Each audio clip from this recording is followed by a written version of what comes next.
seminal projects in machine translation. He's worked at ATR, Telephony Labs in Kyoto, Japan, University of Stuttgart, Parallax Technologies in Paris. His PhD is from Institut Polytechnique National de Grenoble.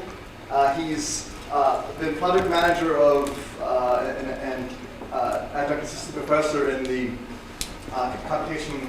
Computing Research Laboratory at Mexico State University, where he led a very influential group in machine translation and multilingual language processing. And he's currently director of the computational linguistics and machine translation effort at the world's premier machine translation company, Systran. He leads the group out of San Diego, their headquarters, and he is currently essentially responsible for their efforts in 9 languages, including the whole spectrum of commercial languages, as well as research languages, including Urdu, Persian, and Chinese and Arabic. So we have a man of enormous experience and complexity who's had a very distinguished 20-plus year career in machine translation, and we're looking forward to hearing his work. Remi. Thank you very much. Thank you.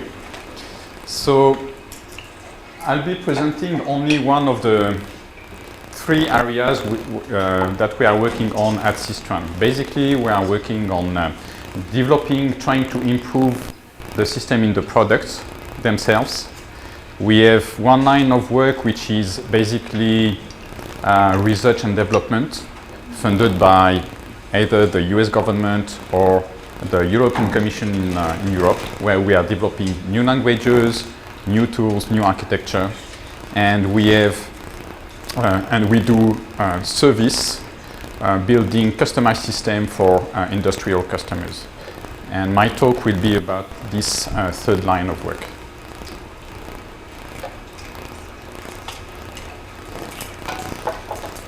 So that's the outline of the talk.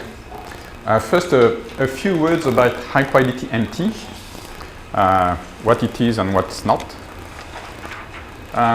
Then I'll mention a few words about linguistic closure, because of course you cannot expect to reach high-quality MT on any kind of text.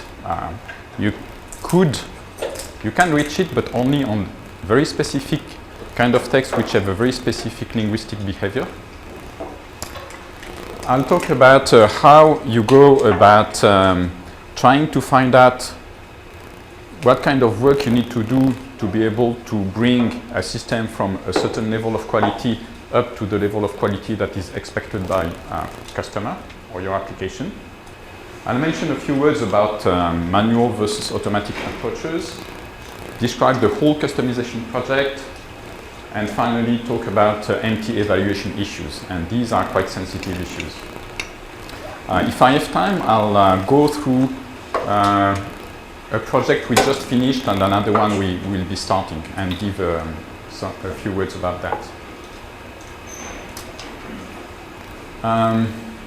So this is the classical distinction between MT for assimilation and MT for dissemination. Assimilation, basically, you are trying to understand what the text is about, not really try to understand all the ideas in all the details, but try to get an overall idea of what the text is talking about. And people have been using that in the intelligence community, of course, and more recently just to try to understand foreign web pages, for example. The other kind of application, which actually were early application as well, you have one is producing a rough translation that will be post-edited for publication purposes. Post-edited. Yeah. And this kind of setup is used by large translation or localization companies. They are not used by freelance translators, really by large organizations where they have a process and they are kind of forcing the translator to use the machine translation system because usually they don't want to. And most of these organizations also use translation memories. which are actually cheaper and in some ways easier to use. And some of them use a combination of both. We have other applications which don't require post-editing, and they fall basically in two different categories. One is for information purposes, like non-technical. We have systems which are developed within the European Commission to be able to translate, for example, weekly memos and disseminate the weekly memos among everywhere. So it's really for information purposes. It's not really publication. People would need to go back to the source if they really don't understand something. And the other kind of application is technical, for example, accessing maintenance manual, technical support, knowledge bases, things like that. And the kind of work I will be describing falls right now in this area, which is kind of new because it's only relatively recently that large companies try to go to different markets than the United States.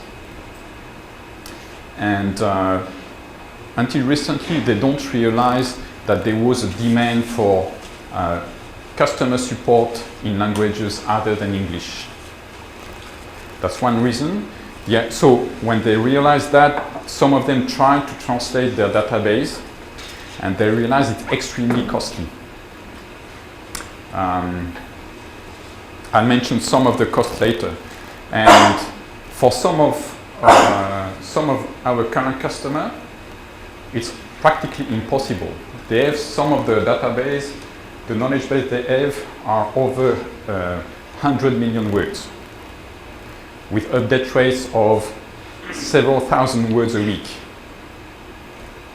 So if you are trying to reach customers in China, Japan, and Korea, the cost is just unbearable if you are trying to translate that by hand. So for them, either they don't do it, they provide it in English and, whatever happens, or they try to use machine translation to do that.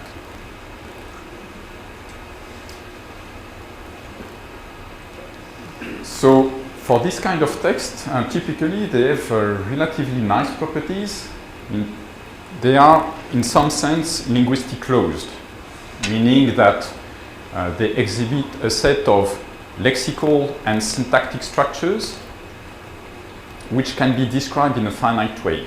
I mean, almost everybody working in computational linguistics knows that building a dictionary is basically an endless task. Building a parser, it takes forever. The best parser around have been built over a period of 10, 20 years for some of them, or more, right? So if there is any hope of trying to achieve a good quality with a stable system, will be for a set of text where the set of constructions, syntactic construction, and also the terminology, the words, all the lexical elements are somehow closed. And another thing which actually is not really addressed by anybody I know, even by us, is all the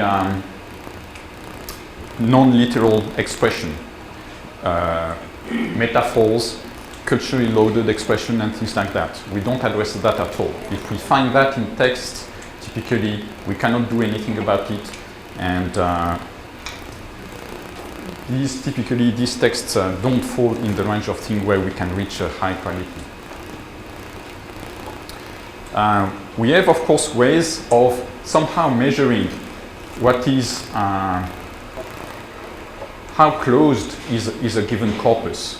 So for syntactic, for trying to measure, get an idea of the closure on the syntactic level, what we do is we use all the function words in the language, like pronouns, conjunction, and so on.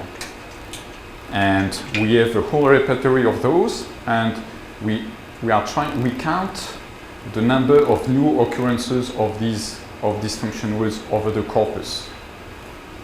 And we see if the curve is relatively flat, it's open-ended, or if it goes to some kind of asymptote.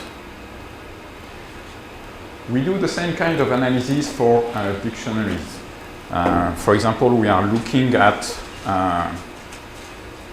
n-gram patterns in the text, and we are looking at how new n-gram patterns emerge when you are looking at one document and the next document and so on. After a point, if you are looking at after 10,000 of documents and the growth curve is still linear, well, basically it means that your domain is open, and you will have very little hope of achieving a good translation system. If, however, the number of new n-grams flatten out and goes to an asymptote, then it means that after seeing, say, 10,000 documents, you can stop working on your dictionary and go on working on improving other elements.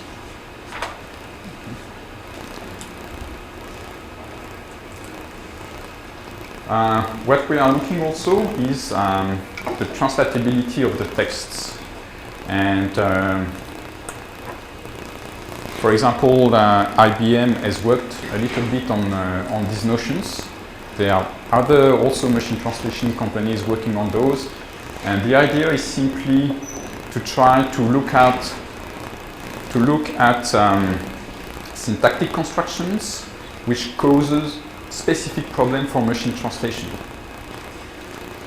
Look at the frequency of those, how frequent they are, and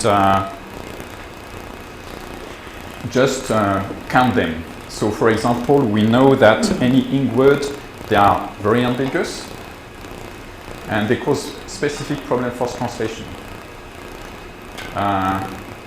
Other source of problem are complex coordinate structures,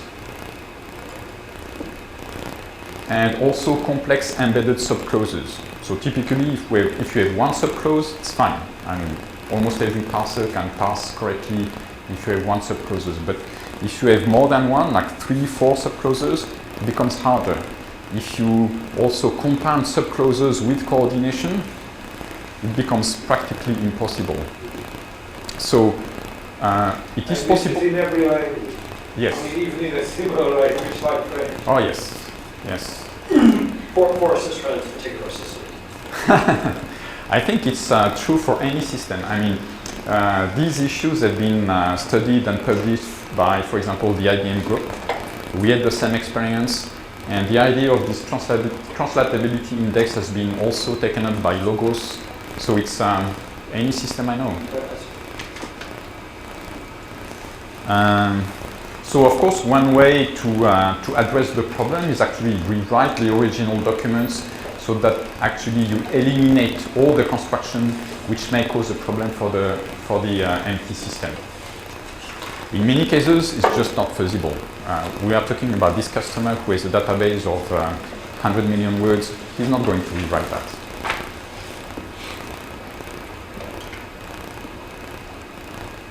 So, of course, customization is, the idea is that you start from an existing system and then you tune it to a particular vocabulary and to a particular set of syntactic construction. And one of the first steps is to measure the gap which exists between the quality you want to reach and the quality that is achieved by the system out of the box, right? And we know that, so the way we do that is we take a set of text representative sample of the corpus. It is translated manually and automatically. And then we look at both translation and we evaluate in detail what are the linguistic differences between the two. So the first step is look at all the differences in vocabulary, then fill the vocabulary gap. When this is done, once you have eliminated the problem at the vocabulary dictionary level, you look at the syntactic problem. It doesn't make any sense to look at syntactic problem before you have updated a dictionary. Doesn't make any sense at all. Why? Because most of the problem are not in single words. In any mature system, almost all the words will be in the dictionary already. The problem will be in terms which are more than one word, 2, 3 word expressions.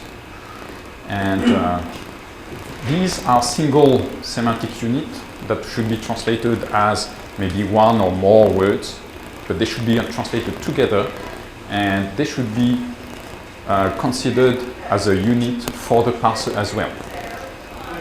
Can you clarify, in this context, when you say dictionary, Yes. are you referring simply to what one might call a translation lexicon, or are you referring to lexical features and other sorts of features inside the dictionary as well? Inside the dictionary entries? Just the dictionary entries themselves. So if you had one word, it would just be a word pair, it would be a word-to-word translation. Word-to-word translation, but Okay. turn expression to expression and so on. Okay. And the dictionary, of course, is as complex as any transfer system. I mean, you've got subcategorization patterns and all that stuff. That's what that And so, once you have updated your dictionary, you look at the differences in syntax and you're trying to figure out where different problems come from. It can come from the parser, from the transfer itself, from the generation sometimes. Although the generation is typically the easiest component to implement and the less likely to be problematic. But even when you solve all these problems, we know that typically on a large amount of text, there will be an unbridgeable gap between the quality of a machine translation system, even fully tuned, and what a human can achieve. And this gap is something between 10 and 20%.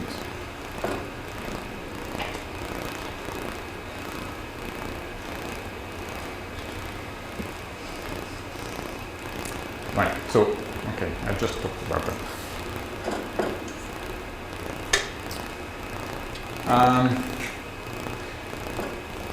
So some groups have tried to build a customized system automatically. And one group which comes to mind, of course, is the Microsoft group. And the comparison of what we are doing with what Microsoft is doing is quite interesting, because basically they have the same kind of transfer architecture.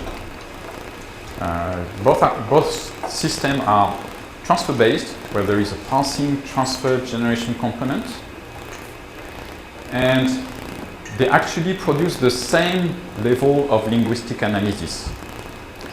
That is, what they produce is a syntactic tree where the nodes are lexical element, words or expressions, and the relationship between the nodes are labeled with syntactic functions like subject, object, modifier, and so on. And we call this syntactic tree deep syntax because actually we assign the same trees to structures which are a little bit different on the surface. So for example, a passive and an active sentence will be assigned exactly the same tree, the same geometry, except that the verb, the head of the tree, will have a feature which says passive or active. And this is true for Strong system and for the Microsoft system as well. Difference lies more in the way the system are implemented, where the Microsoft system is context-free grammar augmented with actions, and on the top of that they are using different statistical techniques to disambiguate a parse. Whether in the Systrand system it's a dependency-based parser, and all the ambiguities are solved by using handcrafted heuristic rules. Okay. So the current MSR system works, can learn only lexical transfer rule at present. I'm talking about the present state of the system, not what they are planning to do.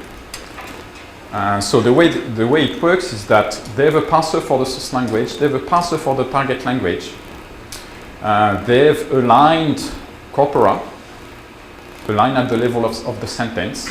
So they are building, by running the parser, they are building aligned tree banks. Once they have aligned tree banks, they are trying to find out the smallest alignment within the trees. They extract those, and these, What is the smallest element? basically, they are trying to extract a node-to-node alignment with the dependence. So it will be, for example, a verb to give with subject-object and prepositional object on the one hand, and the translation of give with also the dependent. And they are matching those using, the matching is done using a bilingual dictionary that they have. And these becomes their transfer rules. These parallel texts that they are Parallel text, using yes. are handmade for the purpose of No, they- translation, or they find like we do?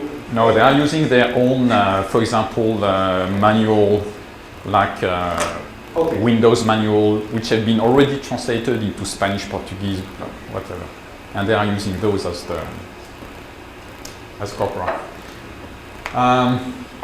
So there is no customization of parsing. They don't touch the parsing. They don't touch the generation as well. Generation is fixed. So the only thing which is really customized for these things are the transfer rules, basically a transfer lexicon, right? And the current results are slightly better than a non-customized system. Well, a Systran non-customized system, because they use a Systran as a base, as the baseline for the evaluation, right? So in comparison, well, you can't see the, right? You can't see the last line. In comparison, in the current Systran system, when we do a customization project, we customize everything. We customize the parser, we customize the dictionary, the transfer system, the generation, and so on.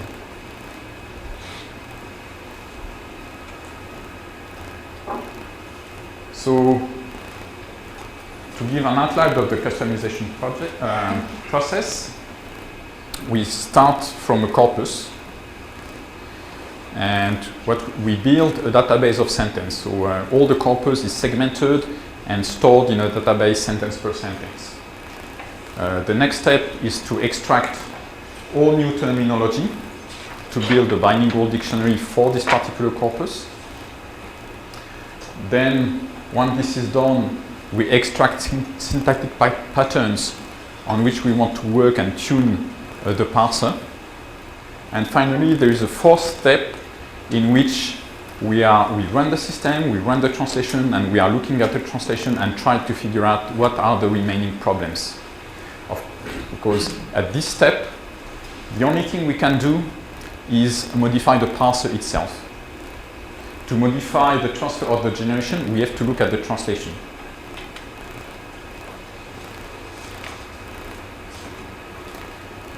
So, the term extraction and coding step, well, of course, we are using a bunch of term extraction tools. Some of them are basically using n-gram statistics. It's pretty standard. When the terms are extracted, they are translated for that particular domain, and we don't do that ourselves. We just farm out the translation to some dictionary company. Then the translation get back to us, and we do all the linguistic codings, everything that remains to be, all the linguistic codes which remain to be added, like maybe subcategorization codes or things like that. Finally, this dictionary gets compiled, tested, debugged on a set of texts. So what do we put in the dictionary? Words which are not in the dictionary, non-words. And there are typically many of those, but most of those are proper nouns, acronyms, all sorts of junk. Also expressions that should not be translated, like company names, product names. that might have a meaning, oracle. You don't want to translate oracle if you are in Chinese if you are dealing with oracle texts, right? Of course, new multi-word expression, new terms. Finally, we are also looking at all the words which are in the dictionary, but which are used very frequently, because most probably they have a very specific meaning and a very specific behavior for this particular kind of text. Maybe not, but probably yes. Finally, the last step will be to look at subcategories in patterns for verbs, the verbal, and also adjective noun modification and adverb adjectives and also adverb verb modification. So we are looking at all of those, extracting the different patterns and looking at whether the translation needs to be modified or not.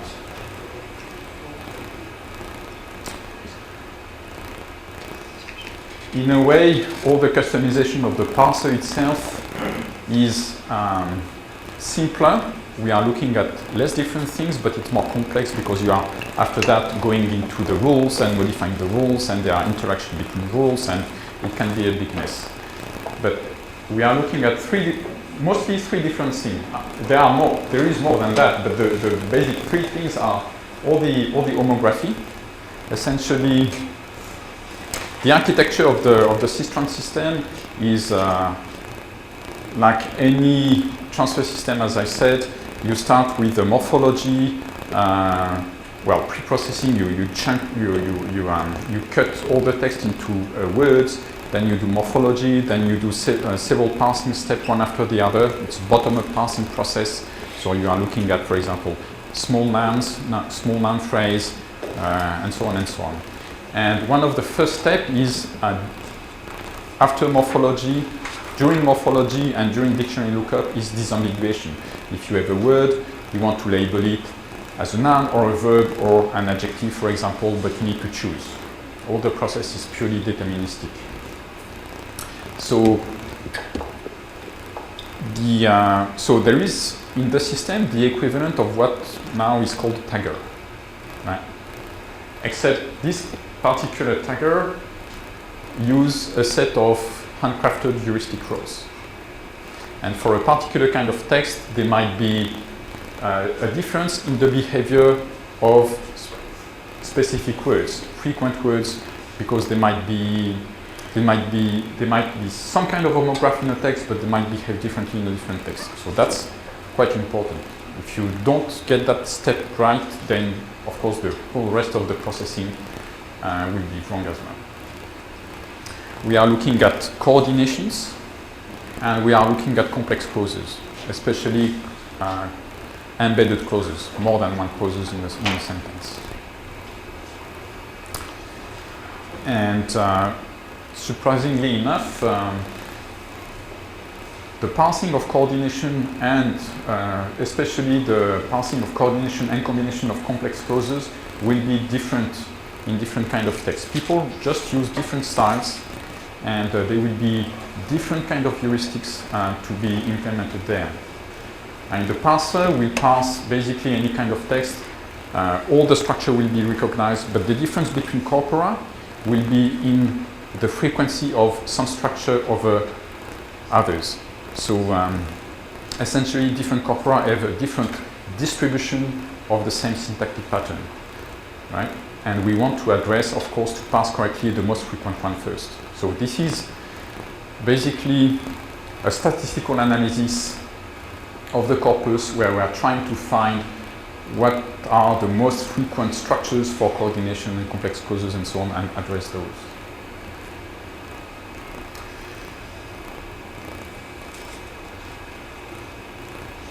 Then once these two steps, which are basically, you first do the first step, which is address the vocabulary, then the second step, which is address all the syntactic problem, then you have the third step, which is address the transfer and generation problem, and of course any things which have passed through the first step, because even in term extraction you are not going to capture 100% of all the terms.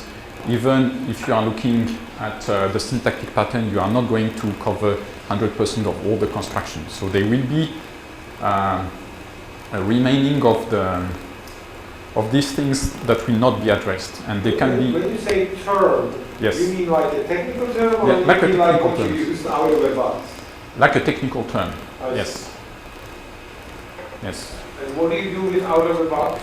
And at the end of the day, and all that nonsense. With we put like the term, the out of the box, the expression. Yes, We put those in the dictionary, all of them. I see. Oh yeah. And it always has some French, let's say, if you go, it always has some French Yes. parallel. Yes. Yes. I mean, one of the strengths of the language pair which produce a good quality is mostly in the dictionary.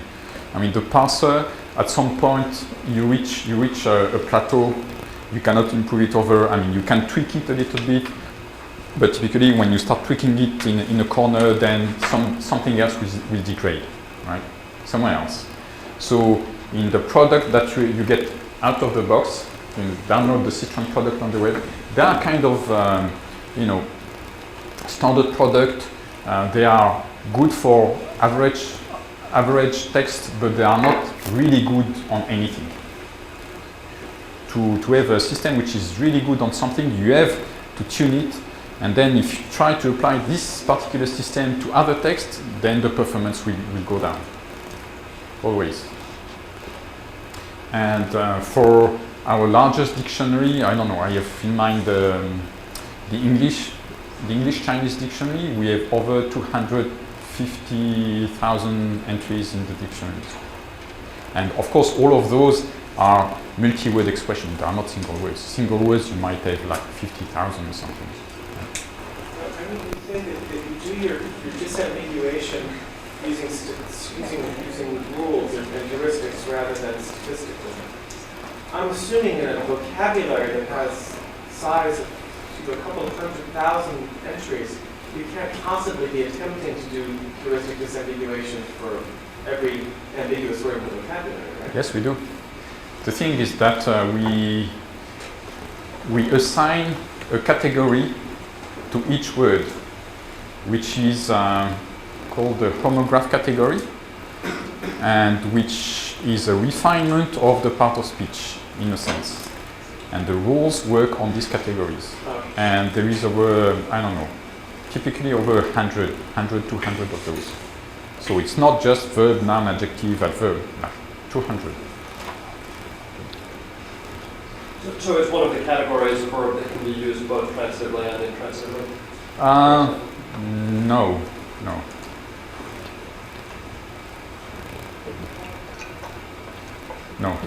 No. The transitive-intransitive distinction, this is solved during parsing. So you would look up at a verb like give, and you can give something to somebody, or you can give somebody something. And the parser will look up give and look at the different subcategories in frame and see if it finds any match in the parse. And then the disambiguation between those will be done during parsing. But sometimes there will be parses which allow both. Right, so one is true. So for example, what happened to give an example this morning, who do you want to succeed? Yeah. And then you have to choose whether it's going to be AOCM Yes. or Sweeper. Yes. And there will be a choice, and it will be heuristics, and we would be looking at the most frequent kind of construction in a corpus.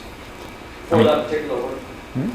The most frequent construction for that particular lexical item. Yes. I see. So you are in a sense using statistics, and that you're Yes. In you're a sense, yes. At some node of your decision tree or something, you're comparing Right. numbers. I mean, all the work building a parser and lexicon is always done on a corpus, and we are always looking at the behavior of several, like for verbs, when we are looking at subcategorization patterns, we always extract, I don't know, a few hundred entries which we look in detail, we categorize them, we look at the frequency, and then we code. Okay. It's very involved detailed work. I mean, that's, yes. How many categories do you have? And when you said that about 100 What type of categories are these? Are these like semantic categories, or are these just some super tags? Are these syntactic or? No. They are just the heuristic rules to disambiguate the homograph. Basically, to build a tagger, we are looking only at a window of one element. I don't think two, but one element on each side. So these categories only relate to this kind of process, and that's it. So they don't really represent any syntactic, any linguistic phenomena. They are really used for this particular purpose.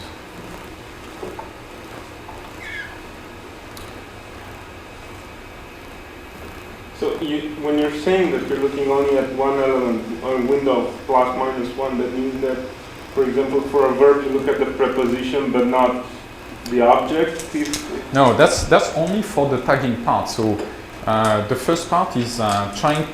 You have a sequence of words, and you are trying to put a label, like this word is a noun or an adjective or an adverb. For example, you have something like singing. It can Like be what? singing. Singing. It can be an adjective, a noun, or a verb. And you have to choose between one of the three. And you are doing that by looking at the environment of that word. After that, there is a whole parsing process which really finds out all the relation between preposition and noun phrase, between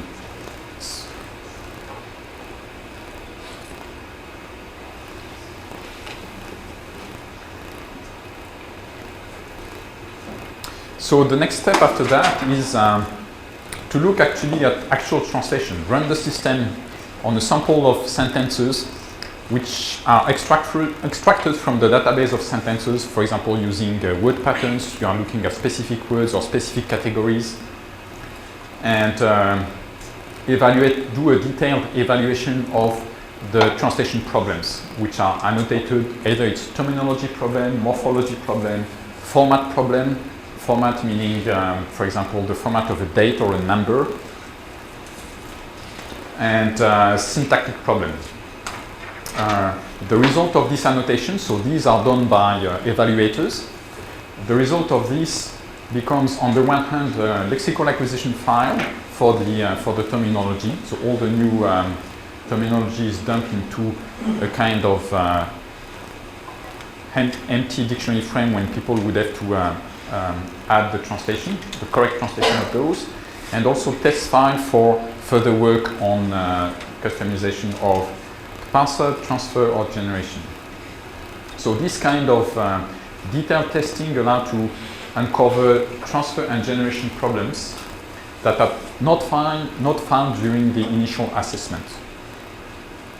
Like when you are doing the term extraction, you will miss maybe 20% of the terms.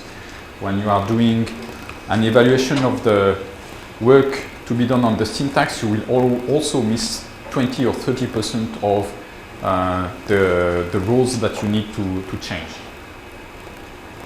Okay.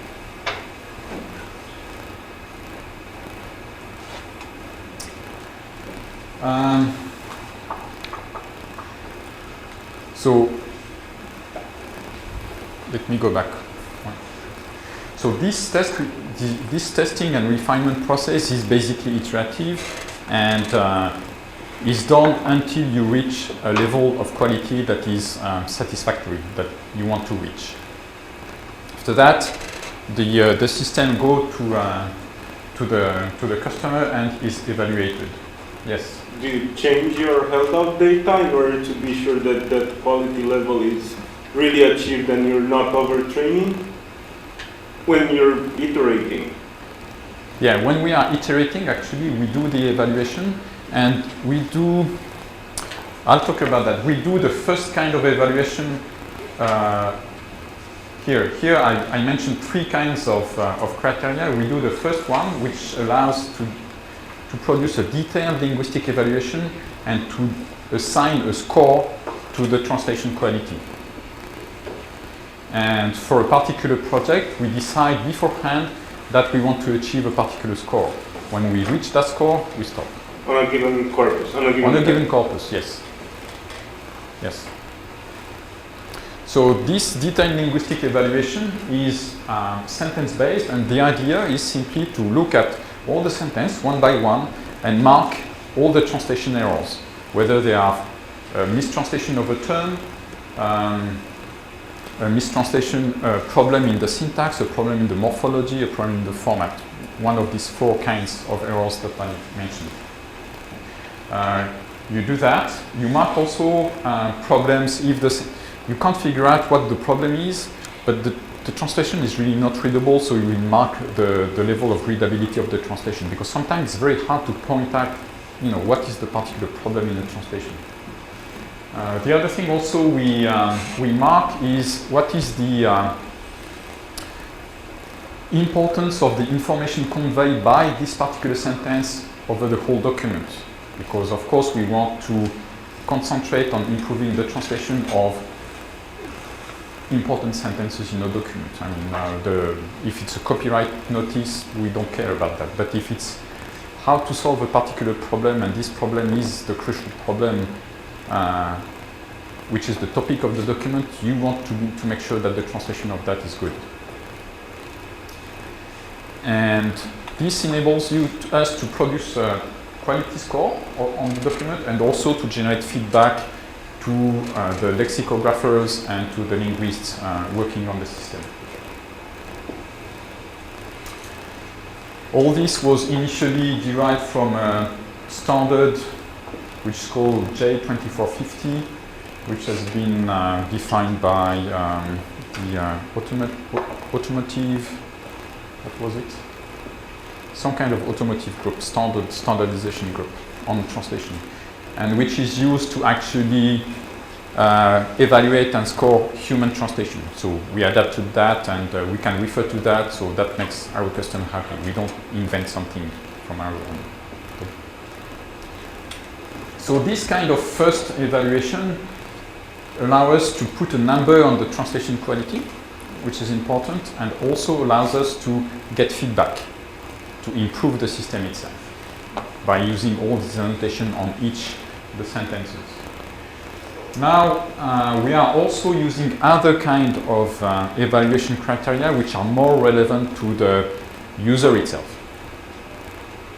One is what we call utility, and it's really, we assume that the document is used for performing a particular task.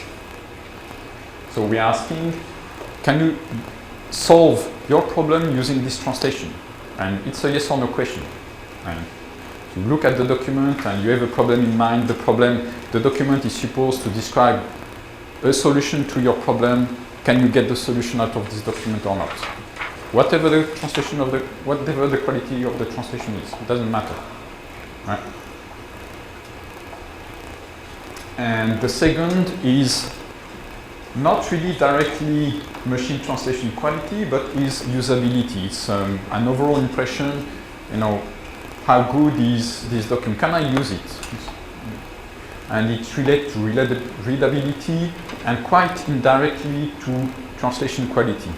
And we avoid, when we do this evaluation, to talk about translation quality.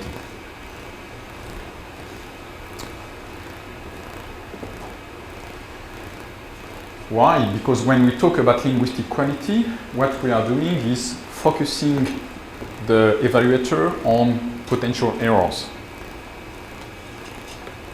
Whether when we talk about utility, we are trying to focus the evaluator on something positive, which is problem solving.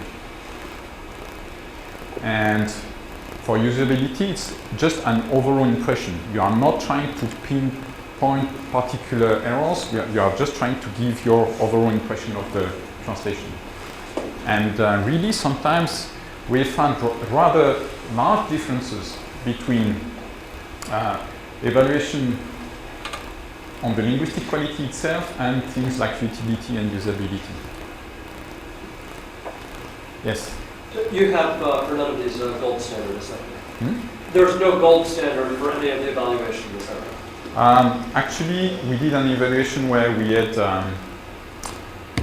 well, I'll talk about this particular project. And I'll talk about this evaluation again, so this will answer your question.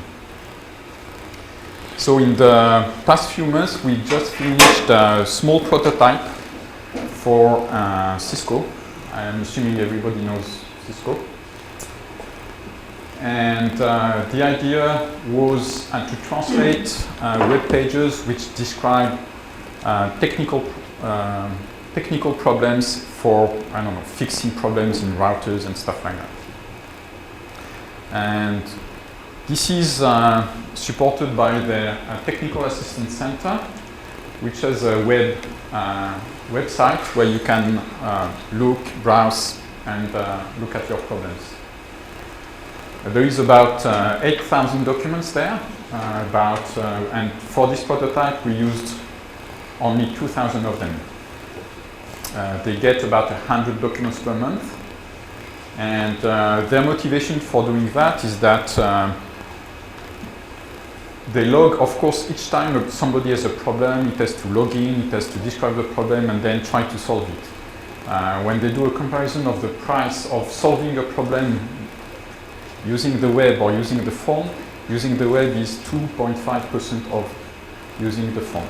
So obviously they have a very big incentive to move all their customer support to the web. And currently this can be done only in English because they don't provide anything in what is their main market, Japan and China. And also European languages, but the problem is less severe there. So what the attack center in Japan tried to do is try to build the equivalent of the English TAC web in Japanese and started translating their documents. They translated about 400 of their documents in 10 months. It took them 10 months to do that. And the average price of the translation is $50 a document. They were way over that. So they decided manual translation is really not an option, and they wanted to try out the machine translation option. Actually, $50 a document, if it's done by hand, is very cheap. Right? I mean, I know they can't afford it, but it's surprisingly low price. I don't know what a document is, but even a page. A page, yeah, that's one page. It's not $20, $50 a document. It's $50 per page. Okay. Yeah. Sorry. Still. Well, $50 per page is what you get for a translation between European languages on using a freelance translator and things like that. If you want higher quality, you pay more. If you want Asian languages, you pay even more. And the process that they did at Cisco, they use a translation agency in Japan, so it's very expensive. And then after that, it was reviewed by their own TAC engineers, which were highly paid. So it's extremely expensive at that point. It's the whole process was really time-consuming and expensive. I'm sorry to ask this question. So in France, most engineers would know English, right? Not in France, in Germany, well, okay. So Denmark. So in Germany, they would know English, not perfectly. Yeah, but so enough. is it better to learn it with imperfect knowledge of English from English or with imperfect translation from German? Well, the situation in, for example, in Asian countries is a little bit different. In Asian countries, in Japan in particular, you have engineers coming out from school who know English, and you have engineers who don't know any English. And that's and there are actually a minority of engineers, even IT engineers, having a good enough command of English to be able to understand this kind of technical document. These guys, they earn about 30% more than the guy who don't understand English. So they command a salary that is 30% higher than the other guys. People right now in Japan, nobody wants to hire them. Obviously, right? Nobody wants to hire which ones? The ones that have the highest salary? Yes, yes. So people try to avoid employing the guy who know English. So they'd rather have your translation into Japanese and destroy the whole machine So,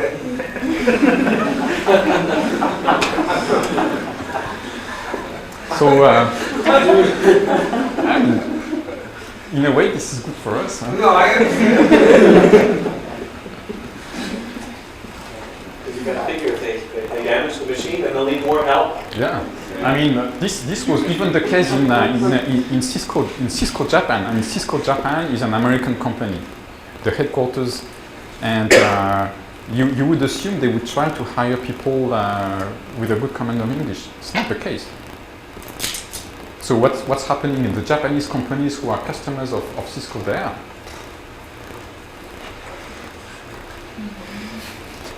Yeah. So for this pilot, so there were about 2,000 documents, total of 3.5 million words, and they provided us with a small glossary of 4,000 entries, bilingual English-Japanese. That was done in about 3 months with 1.5 linguists and 4 lexicographers. We built about 47,000 entries for these dictionaries. And these entries were pretty simple. It was basic, like about 90% of them were simple noun phrases. Very simple. So no really complex syntactic behavior. There were about 10% of verbs with some categorization there. So, and that was the purpose of the pilot. We didn't want to go into any complex customization there. Although we did look at parsing, transfer, and generation rules, and we changed about 56 rules, a few in parsing, most of them in generation, a few most of them in transfer, sorry, and a few in generation. And the transfer rule that we changed were mostly transfer rule, lexicalized transfer rule dealing with specific function words like conjunction and stuff like that. The way it was done is that we build a new system every week, a new version of the system every week, and every week it was evaluated by the Cisco engineers in Japan, using all the criteria I defined before. Right. All these criteria. Where is it? There.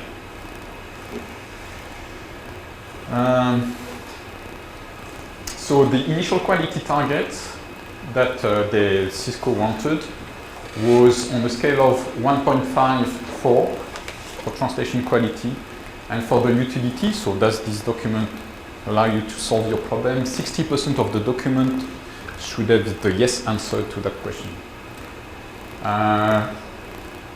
Using these evaluation criteria that I defined before, we reached a 4.32 quality level and 67%. So they were very happy with that, and they decided to proceed and go on with building a whole production system, and not only for Japanese, but for Chinese and Korean as well, and also for a few European languages. Yes?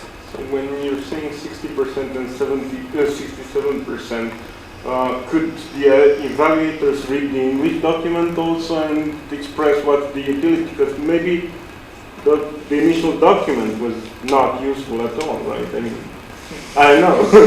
It's a very good question. I'm going to that. So these were the internal evaluations which were done by the Cisco engineers in Tokyo. Okay? These guys don't know anything about translation, right?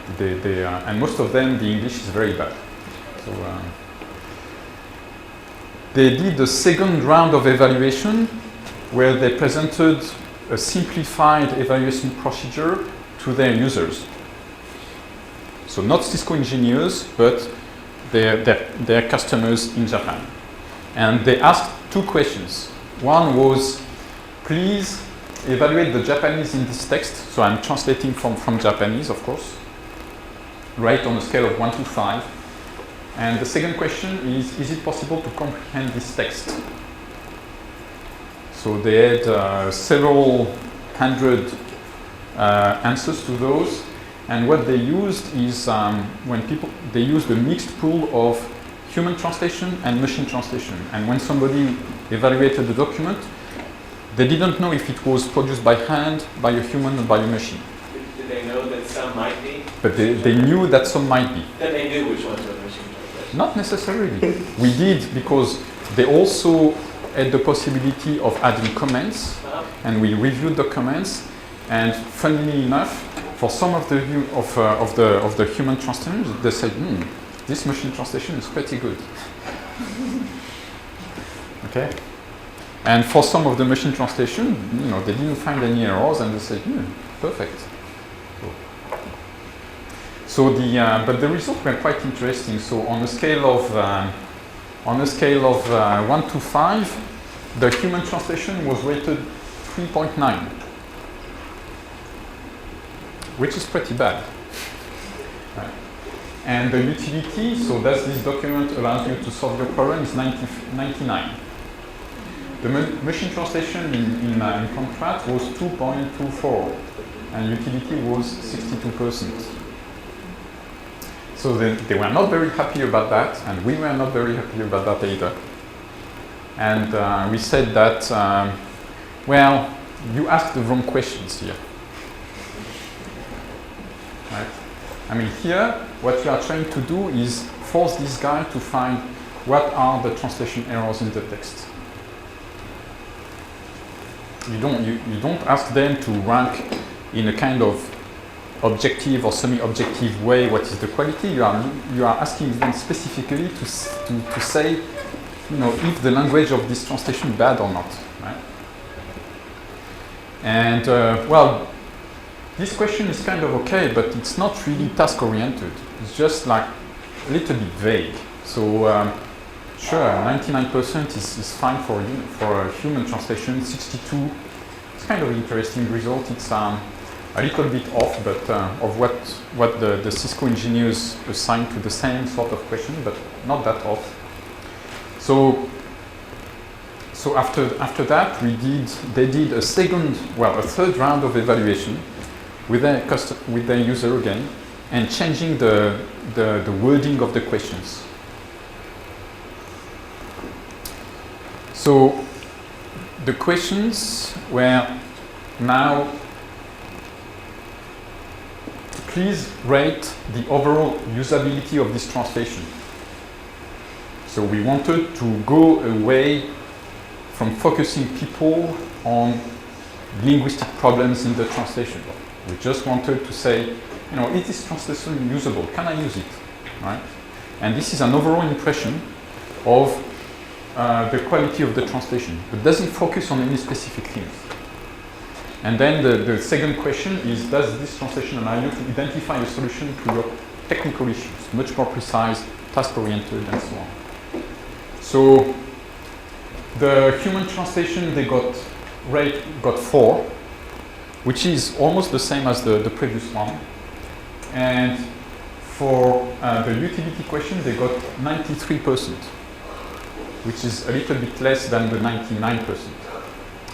Interestingly enough, when you look at the result of the machine translation, the machine translation system got 3, which is very good. It's 75% of the mark of the human translation, and got 94%, so even better than the human translation. Why? I don't know. That's a mystery. So they were much more pleased with that, and they agreed to go on and do the rest of the project. So I'll stop on this slide, and if we have more time, I can go in the details of this project, show a little bit more about it, maybe screenshots or whatever, or questions. I have a question before I leave. Yes. Years ago, of course, there was no machine translation. And I don't know, first of all, I don't know since when there is machine translation, possibly for commercial reasons. But we used to buy Japanese products, and they would have, I don't know, directions. And the directions were not usable, right? Right. And they were all done by human translation. Yes. So actually this 4 is a very high I mean, Yeah, 20 years ago, I would not have given them any fault. right. That's true. So Yeah. did the human translation improve, or did the judgment now become more liberal? No, I think the translation improved. Now they actually have pretty good translation agencies there. Probably 20 years ago, they had very few, and people were just beginners, basically. Right. But now the industry there has matured. There are people coming out of school, good training, probably have been trained in the States and so on. It has really Thank you. changed. Thank you. So another practical question is, if the users actually trust the solution that they get from a translation, when they see the translation is not perfect and they can, I mean, if I see that something is automatically translated, I might not trust that kind of solution. When I'm dealing with a piece of equipment that is, I don't know, $100,000, so I might still want to get on the phone and make Cisco pay for the customer service. Yeah, so this is something that Cisco will have to do, and they will have to do it carefully. Well, of course, one thing they will do is say this translation is provided by a translation system and have all sort of legal disclaimer about it, and that's for sure. But really, yes, the issue is to make this translation accepted by the user. And so far, there have been really mixed success. We had really mixed success with other customers. So I think they will have to work hard to make it happen. Yeah, that's definitely a problem. So I'm wondering what you've only been at System a year, right? 1 year. Yeah. So your thoughts about the system are probably fairly fresh. Yes. What do you think is the biggest weakness of the system? So what do you wish that the people before you had done differently? You might also comment on the biggest strength, I guess. Yeah. Make it really more modular so that we can unplug some modules and plug something new. So we are starting to do that, but really it's the start of this. It's really only the beginning of this particular project, or trying to modularize the system, pull apart all the different modules and be able to really plug and play with the system. So by different modules, do you mean for different languages or different sources of information for one language? Yeah, different modules for one language. For example, what we are trying to do right now is build new modules for morphology and tagging, so that we use, and for new system it's already there. For the older system, there will be this unplugging to do, but it will be based on final state transducers and statistical methods for doing this. And the biggest strength. Yeah, but statistical and also handcrafted rule. I mean, there was a paper by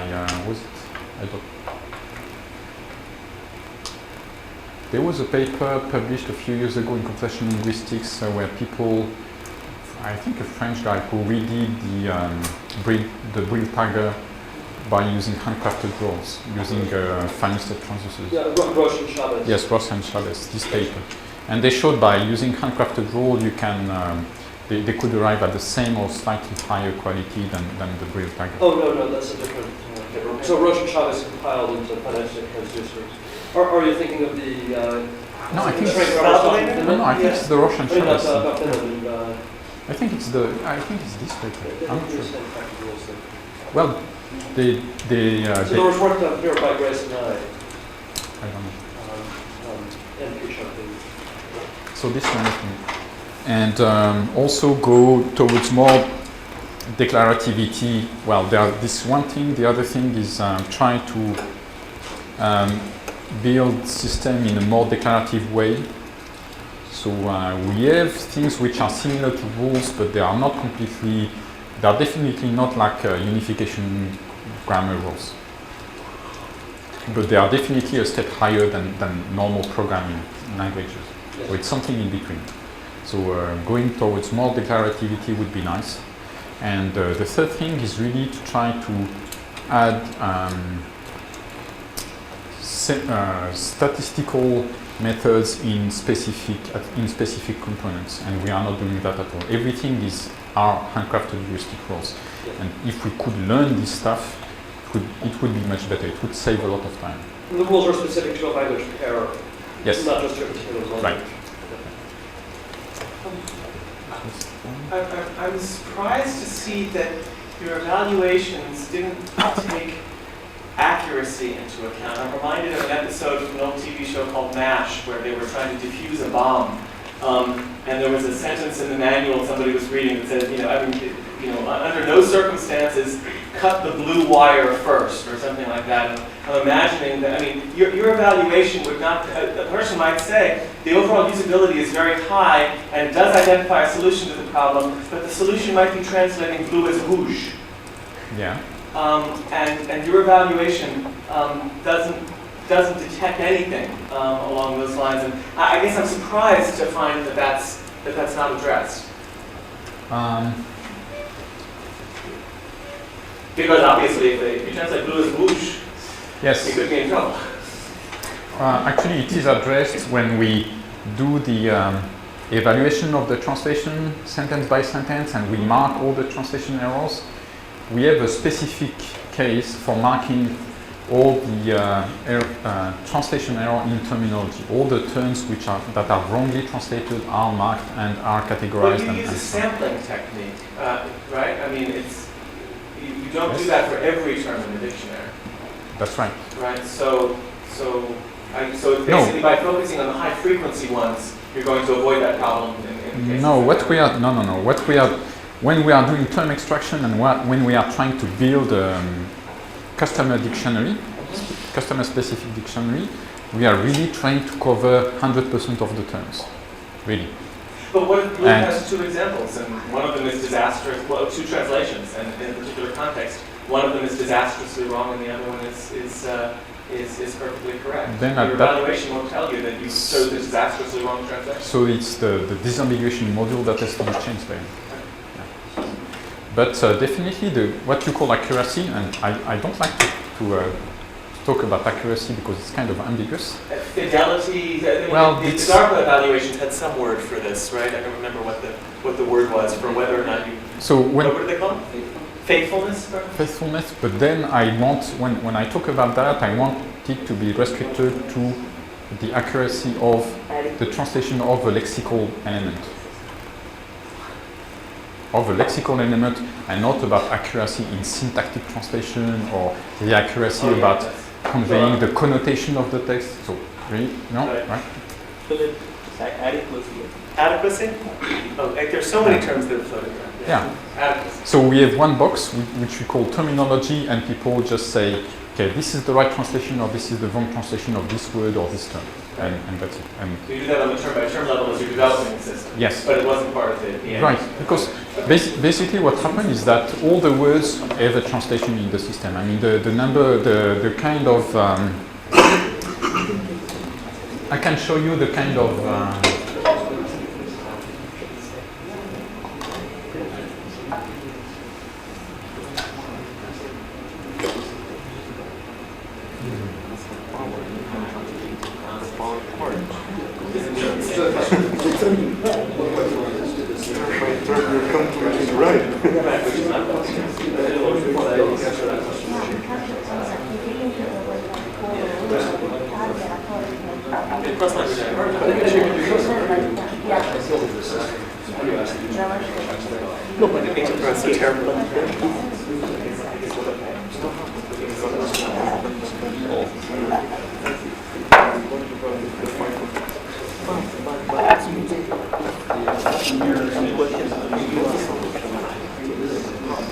so here, I don't know if you can see, no, you can't see anything, but these are the most frequent words which were not found in the dictionary for this system at the beginning. The first one is Pix, the second one is Call Manager, which is the name of the product, the second one is DHCP, third one is IPsec, and the third one is ID/T, fourth one is DNS, third one is VLAN, right, and things like that.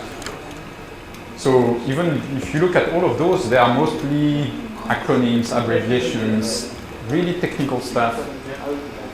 Most of the words are in the dictionary. So when we are translating, we are pretty sure that everything will be translated. The problem is that when you get a technical term, which is more than one word, then the whole thing might have a wrong translation.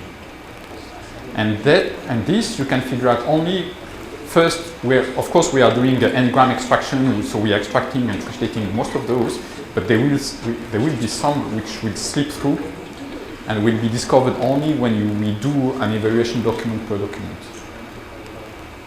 But basically, after we do term extraction, we are basically guaranteed that like 80–90% of all the nominal terms will be in the dictionary already. So, you know. You had the question? I did have a question. I guess I'll ask you. I just think it'd be, on your last slide, which is the usability evaluation, it seems like it'd be interesting to try a gloss as well as the Sys-Trans system and the human translation to get an idea how important fluency is, or if all you need to see is sort of like have your memory jog by saying the correct couple of technical terms in translation. In other words, to see if there's just a gloss of the English. Oh, I see. No changing the word order, just drop all the function words, translate all the content. That's take the most likely Japanese word for each English word and see if sort of IR approach if somebody gets to. Yeah, I guess it could be interesting, but the guys in Cisco Japan, they would be screaming. They would evaluating this sort of stuff. They don't want to hear about it. You wouldn't want your customer also to see that the gloss might be alternated. I mean, you probably wouldn't want to try that on the customer anyway. No, I mean, it would be interesting to see how fluency and yeah. It would be interesting certainly in a research setup to be able to define a baseline. Yep. And try to see, does it really make a difference to add a parser and all this, whether if you can do a word by word or expression by expression translation. Yeah, it would certainly make sense. Yeah. But for example, the way we do the evaluation with customers now is first we do all the terminological work, all the dictionary work, and even after that, only after that, we are showing them translation, not before, because they would be really like. There was a question there. Just very briefly, in whatever time we have left, I'm wondering if you might comment on the determinism in the dependency parser.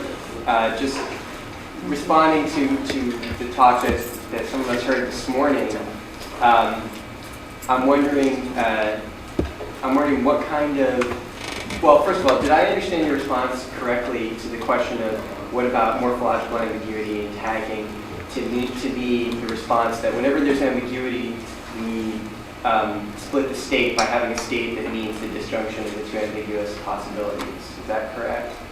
Well, whenever we have an ambiguity anywhere in the system, as soon as it arises, we try to solve it right away.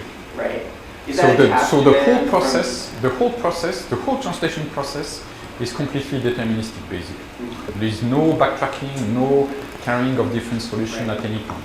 So is that a business requirement? People want their MTV to be? No, it's just that the way the system is built. So that's one reason. It's a bad reason. It's just historical in a way. There is a good reason, is that it makes the system extremely fast. Yeah. Right. So in the case of an ambiguous word, like what Philip brought up with, say there's two senses of blue, unhappy, and a color, there's a specific symbol that means either of those two meanings? Yeah. So basically there are kind of three different points in the translation system where disambiguation happens. Mm-hmm. One is at the word level, when you label a word as adjective, noun, verb, and so on. Mm-hmm. There is a second one which happens during parsing, when the parser chooses between different syntactic environment for the word, for example, different subcategorization frame there. And then there is a third disambiguation process during lexical transfer, where the transfer has to choose between different meanings, so different translation of the same word. So during the first step, during tagging, the system look at the right context and the left context, very simple. During parsing, it look at what happens on the, for example, in English on the noun phrases after the verb, for example, for a verb. If you can match one of the translation patterns and select this one. And then during transfer, the disambiguation is done by looking at semantic features on the head of the word or on one of the daughters. So when there are several translations for the same word, it will pick up the first translation where there is no contradiction, no incoherence between semantic features for them, and pick the first one and go with that. Last, this is really short. So how many rules do you have in your main system? Because you said you changed 56, so I just want to see what's the complexity of the change for a particular the parser would have something in 1,000, about 1,000, over 1,000 rules. So overall, probably around 2,000-3,000 rules. Something like that. Normal system. Great, let's thank our speaker.